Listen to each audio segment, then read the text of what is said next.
Olá, meu nome é Carolina Galbert, eu sou a sua professora de Administração Geral e agora nós vamos fazer uma revisão com a nossa lista de 125 questões para a UFSC, para o cargo de assistente administrativo na matéria de Administração Geral. Eu vou pegar agora aqui nesse vídeo e vou fazer com você algumas questões e deixo aqui embaixo também um link com 125 questões para você comprar esse material, fazer revisão final. Faltam poucos dias aí para a prova e por R$ 9,90 você tem acesso a 125 questões e 10 temas que eu acho mais relevantes para você fazer essa revisão. Então vamos embora. Aqui eu peguei algumas questões só para você saber o seguinte, ó. Deixa eu ir aqui para o meu negócio. Nem todas as questões são Coperv, tá? Por quê? A gente não tem questão da UFSC o suficiente para conseguir fazer essa revisão geral. Muitos assuntos, inclusive, nunca foram cobrados pela UFSC, pela banca Coperv. Mas os que tem, obviamente, eu trouxe aqui com a nossa banca, porém tem várias outras questões que eu peguei de bancas diversas. Então eu vou pegar aqui uma primeira questão da UFSC e depois vou pegar outras questões de outras bancas para a gente fazer essa lista. Vamos começar aqui com essa questão da UFSC sobre o tema de comunicação. A respeito dos elementos do processo de comunicação, indique se as afirmativas abaixo são verdadeiras ou falsas e assinale a alternativa que apresenta a sequência correta de cima para baixo. Primeira alternativa: o emissor codifica um pensamento gerando uma mensagem. E aí, será que está correto ou será que está errada essa questão? O canal é o meio pelo qual a mensagem se propaga, podendo ser formal ou informal. Parece correto? Coloque aí a sua resposta antes que eu fale o gabarito. O receptor faz a decodificação da mensagem enviada pelo emissor. Meu Deus, e agora? Quem que é o receptor? Quem é o emissor? Quem é o decodificador? Quem é que codifica? Vamos ver se você está atento a tudo isso. O feedback corresponde às barreiras que distorcem a clareza da mensagem emitida.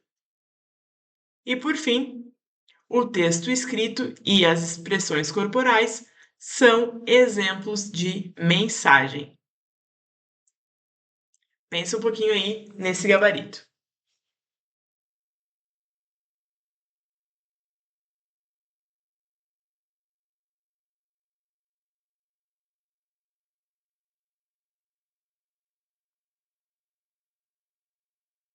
Quando nós falamos em comunicação, nós temos uma mensagem que está saindo do ponto A e indo para o ponto B.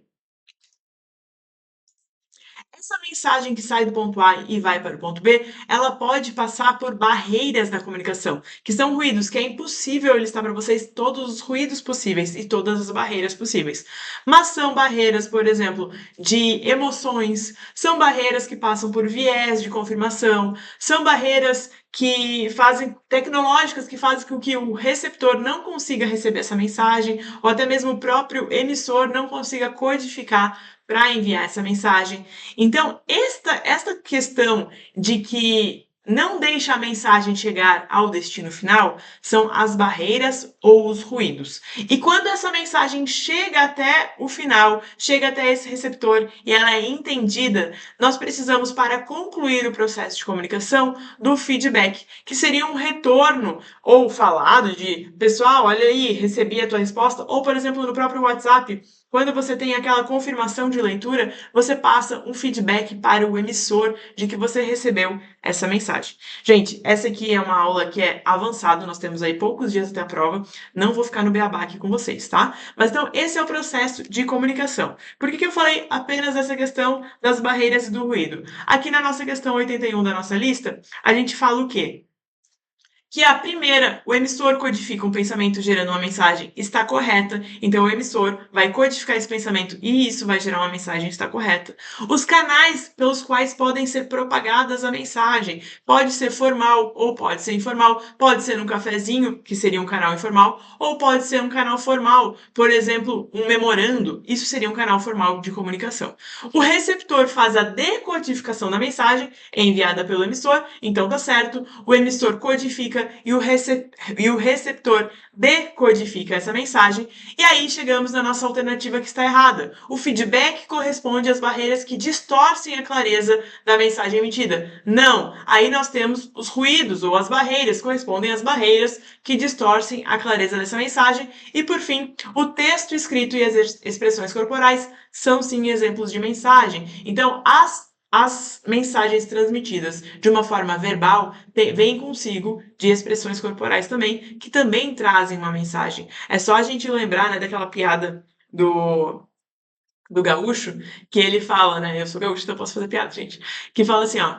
Bah, depende do jeito que tu fala. O bah é uma coisa. Pode ser bah, eu não acredito que aconteceu. Mas pode ser bah, eu sabia que ia acontecer. Ou pode ser vários bahs, né? Então eu não vou entrar aqui na piada com vocês. Mas o grande ponto é que a expressão corporal e a forma que a gente fala alguma coisa, as emoções que estão ali adicionadas, são sim exemplos de mensagem também. Então, para isso, então, nossa resposta para a questão 81 é essa B, em que temos todas as verdadeiras, menos a do feedback aqui, porque isso aqui estaria correto se a gente colocasse, então, ruídos no lugar de feedback. Vamos lá seguir, então, com as questões. Vamos pegar, então, agora essa questão da FEPESE. Assinale a comunicação, vamos lá pelo começo. A comunicação organizacional pode ocorrer em diferentes direções.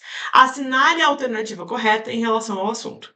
A comunicação dentro de um grupo ou organização, a qual flui dos níveis mais altos para os mais baixos, é a chamada ascendente. Julgue esse item. Quando a comunicação se dá entre os membros de um mesmo grupo, de grupos do mesmo nível e gestores do mesmo nível, dizemos que isso é uma forma vertical de comunicação. A comunicação lateral é utilizada para fornecer feedback aos gestores, informá-los sobre os problemas em relação às metas e relatar os problemas que estão ocorrendo. D. Para conseguir ter uma comunicação ascendente eficaz, algumas opções para o subordinado são reduzir as distrações, comunicar-se por meio dos tópicos, apoiar suas opiniões com ações factíveis e fazer um planejamento de atividade para garantir que usará bem a atenção do seu chefe. E por fim, a E, a comunicação horizontal é utilizada para atribuir tarefas, fornecer instruções de trabalho, informar sobre políticas e procedimentos, identificar problemas que necessitam de atenção e fornecer feedback. Dá uma pensadinha aí em qual você acha que é esse gabarito. A, B, C, D ou E, o que te parece mais correto? Vamos então à nossa correção. A comunicação dentro de um grupo ou organização, a qual flui dos níveis mais altos para os mais baixos, é chamada de ascendente? Não. Se eu estou fazendo uma comunicação de baixo para cima, eu estou falando de uma comunicação descendente e não ascendente, como está aqui na nossa questão. Então, ascendente é o nosso erro, é descendente. Quando a comunicação se dá entre os membros de um mesmo grupo, de grupos do mesmo nível e gestores do mesmo nível, dizemos que é uma forma vertical. Não, se eu estou falando com o mesmo nível hierárquico dentro do mesmo grupo, nós estamos falando de uma comunicação horizontal. Vertical seria falando aí de cima para baixo ou de baixo para cima. Tanto ascendente quanto descendente são comunicações verticais. A letra C. A comunicação lateral é utilizada para fornecer feedback aos gestores? Não, gente, se ela é lateral, não é com o meu gestor. Se ela é lateral, é com os meus colegas. Então, informá-los sobre os progressos em relação às metas e relatar os problemas, isso aqui seria o exemplo de uma comunicação ascendente, que é a nossa letra D. Para conseguir ter uma comunicação ascendente e eficaz, algumas opções para o subordinado são reduzir as distrações, comunicar-se por meio de tópicos, apoiar suas opiniões com ações factíveis e fazer um planejamento de atividades para garantir que usará bem a atenção do seu chefe.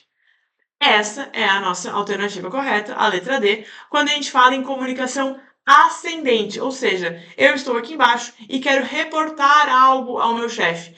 É importante reduzir as distrações? Com certeza, o meu chefe tem menos tempo do que eu, provavelmente, e ele precisa de uma comunicação mais assertiva. Ali, no final da assertiva, ele fala aqui, ó, fazer um planejamento de atividades para garantir que usará bem a atenção do seu chefe.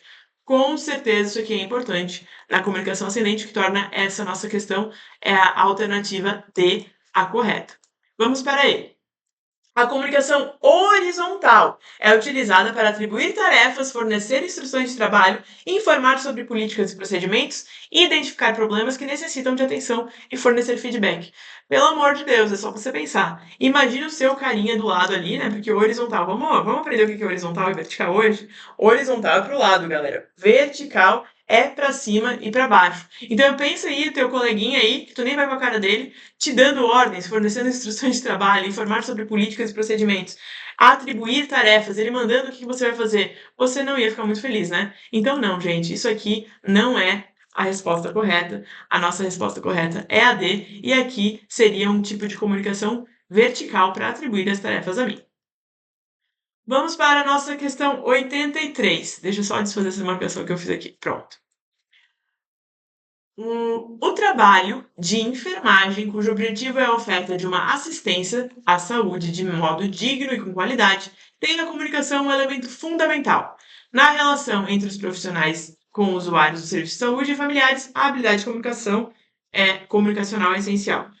Pelo amor de Deus, né, gente? Isso aí não preciso nem falar, né? É óbvio que ela é essencial para todo mundo, não só para os enfermeiros. Mas vamos lá. Analise as afirmativas abaixo sobre os elementos da comunicação. Os códigos são o objeto da comunicação e representam o assunto estabelecido entre emissor e receptor. E aí, você acha que isso aqui é verdade? Não sei, hein? Vamos para a próxima. As mensagens podem ser verbais e não verbais, e a escolha será a partir do conhecimento do emissor. Será que isso aí é verdade? Coloca aí na sua lista. Verdadeiro ou falso? Ou certo e errado, né? Enfim. Os canais podem ser. Os canais podem ser os meios para a transmissão de mensagem. Atualmente, podem ser canais físicos ou virtuais. Existem canais físicos para a gente transmitir a mensagem e virtuais? O que vocês acham? Está correto ou está errado? 4. O receptor deve decodificar a mensagem, ou seja, deve entender o conteúdo passado pelo emissor. Faz sentido? Vamos para 5. A comunicação é considerada completa quando o receptor confirma a compreensão ou oferece um feedback ao emissor. Eu falei sobre isso com vocês na primeira questão. Então vamos lá. Agora vamos. Então, pega aí, olha as alternativas A, B, C, D, E. Eu preciso que você seja esperto e que você entenda, por exemplo, que às vezes tu não vai saber tudo, mas tu tem uma que tu tem certeza que tá certo.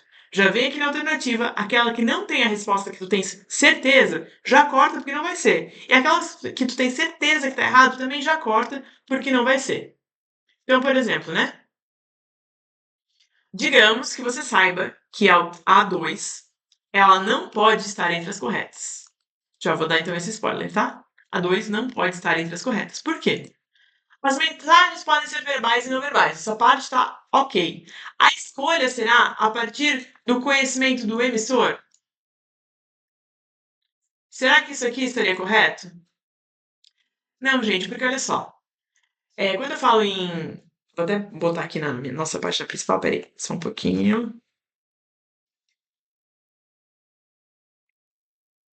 Aqui. Quando eu dou aula sobre comunicação, eu sempre falo sobre o Silvio Santos. Você nunca mais vai esquecer isso. Sempre falo sobre o Silvio Santos porque eu acho que ele foi um grande fenômeno aí na comunicação e eu tenho um carinho especial por ele porque minha avó era muito fã. Então vamos lá, falando do Silvio Santos. Eu acho que esse cara era um baita de um gestor, um baita de um líder, um baita de um empreendedor, um baita de um empresário que tinha muitas coisas a falar, né, para nós. Porém, todavia, entretanto, se você for olhar os programas que ele fazia, eram programas mais populares, programas talvez aí para um público que não está querendo falar sobre gestão, sobre liderança, sobre empresa, sobre essas coisas assim. Então ele sabia como se comunicar com este público e ficava lá fazendo o que esse público queria. Obviamente, um público definido por ele, porque ele fez o programa para isso, mas o grande ponto é que ele era assertivo por comunicar aquilo que o público estava ali esperando. Ele não ficava lá no palco falando sobre investimentos, falando sobre como se tornar um bilionário da comunicação. Ele não falava sobre isso. Ele falava sobre o que o público dele queria. Então, este é um dos grandes ensinamentos do nosso Silvio Santos. Vamos voltar aqui para a questão? Quando eu falo aqui que as mensagens podem ser verbais e não verbais, ok. Mas a escolha será a partir do conhecimento do emissor? Nananina, não. Você vai entender de uma vez por todas que as escolhas no seu processo de comunicação têm que levar em consideração, claro, o que você sabe também, o conhecimento do emissor, não está errado, mas tem que ser também escolhido a partir do conhecimento do receptor. O seu receptor tem que ter o conhecimento necessário para decodificar aquela mensagem também. Um outro exemplo que eu dou em sala é que a minha avó, por exemplo, ela tem uma certa barreira com a tecnologia. Então, uma barreira forte para a comunicação com a minha avó são as barreiras tecnológicas. E não adianta eu saber mexer no WhatsApp, se eu mandar uma mensagem para ela no WhatsApp, ela não vai receber, porque ela não vai saber abrir o WhatsApp, por exemplo. Então a gente tem que entender que as mensagens elas têm que levar em conta essas duas coisas. Por isso, se você já soubesse que a 2 está errada, você eliminaria a 1. Então eu já vou até fazer aqui as coisas. Ó. Vou pintar isso aqui. Essa aqui não é. Essa aqui também não é. Essa aqui também não é. Opa. Aí. E a gente fica então com a alternativa B e E, apenas de saber a 2. Agora vamos embora, a gente tem que saber a 1. Os códigos são objetos da comunicação, representam o assunto estabelecido entre o emissor e o receptor. Gente, e aí? Ó, vai ter que ser essa mesmo para desempatar, né? Porque 3 e 4 estão aqui e 3 e 4 estão aqui. Ah, tem a 5 também, vamos lá. A comunicação é considerada completa quando o receptor confirma a compreensão ou oferece o feedback ao emissor. Eu falei para vocês isso na primeira alternativa. Então a gente já tem aqui o nosso gabarito. Esse aqui é o nosso gabarito, tá? Eu já vou colocar aqui, sublinhado. Esse aqui é o nosso gabarito. Qual é o problema com a alternativa 1, então? A alternativa 1 nos diz que os códigos são objeto da comunicação e a mensagem é o objeto da comunicação. Então, o nosso problema aqui está falando que o código é o objeto da comunicação e não é. Agora, por fim, aqui, o receptor deve decodificar a mensagem, ou seja, deve entender o conteúdo passado pelo emissor, tá tudo certo. Emissor codifica, receptor decodifica, igualzinho a questão que a gente fez antes, hein? Então, essa aqui, ela tá toda correta. As que estão corretas eu vou sublinhar como correta. 5 nos diz o quê? Então, essa aqui também está correta, né? Os canais podem ser meios para a transmissão de mensagens, atualmente podendo ser canais físicos ou virtuais. Obviamente, isso é verdade. Aqui a gente está no canal virtual, por exemplo. E por fim, na 5, a comunicação é considerada completa quando o receptor confirma a compreensão ou oferece um feedback ao emissor. Bom, gente, aqui eu fiz algumas questões, esse vídeo já está com muitos minutos, então eu paro por aqui. Nos próximos vídeos agora eu também vou fazer que nem eu fiz nessa última questão, porque eu acabei aprendendo aqui na nossa barreira tecnológica a mexer ali e conseguir sublinhar aquilo que está errado e mostrar para vocês ali, já escrevendo também o que está correto. Se você gostou dessas questões, gostou da forma que eu explico, acompanhe o canal, porque eu vou aqui colocar durante a semana mais um vídeo, pelo menos, de correções aí das questões da UFSC, que a nossa prova já é domingo. E se você gostou dessa lista de questões e quer saber, inclusive, os 10 assuntos que eu separei como sendo assim, ó, o ouro para essa prova para você rever ainda nessa semana para a nossa prova de domingo, você adquire aqui por R$ 9,90 uma lista com 125 questões para você fazer a sua revisão de reta final para a UFSC. E no final dessa lista também tem os slides meus de aula dessa questão aqui, das questões que eu fiz em aula, para que você também saiba a correção de algumas delas. Tá bom? Então era isso. Meu nome é Carolina Galbert, me acompanha por aqui para ser aprovada em concurso público, que logo mais eu tenho certeza que eu vou estar comemorando com você a sua nomeação. Um grande abraço e até mais!